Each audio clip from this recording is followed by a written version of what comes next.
complete direct mail package or a TV infomercial. I could never write that soup to nuts. That was not my strength nor my superpower.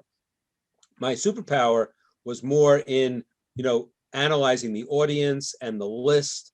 And to me, it's actually more important than the creative and the copy. I always say that there's a three-legged stool.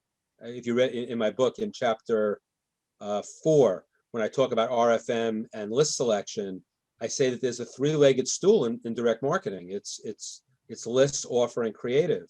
And so, there was a 40-40-20 rule that the success was 40% list, 40% offer, and 20% on the creative. And the interesting thing is that it's not that precise, first of all.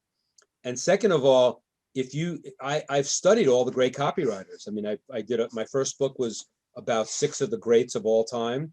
And I work with the greats of copywriting because I'm not one, and I want to be like them in a way. But when I study the copywriters, it's amazing that I have quotes and quotes. I've saved all these quotes from all these copywriters. They're all about the list.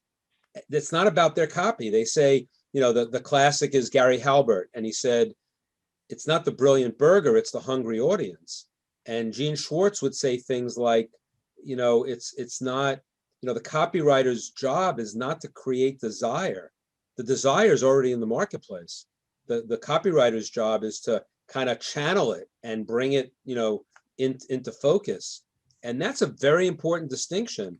And so and then I say in a jaded way, the copywriters knew that the list was most important because they knew if they're writing to a list that was targeted, made their job a whole lot easier, because you can't write great copy to an audience that doesn't want your product. You get 0 orders out of that. And that's why, it's really important to match, the list or the audience with the message. And that's why you have, the best marketers have different copy for different segments of their list, because, I got to tell you, simply put, lists are people too. And it's not just names on a piece of paper. And if you can dissect them and segment them in different ways, that's how you talk to them. You talk to them in at least buckets, if not individuals.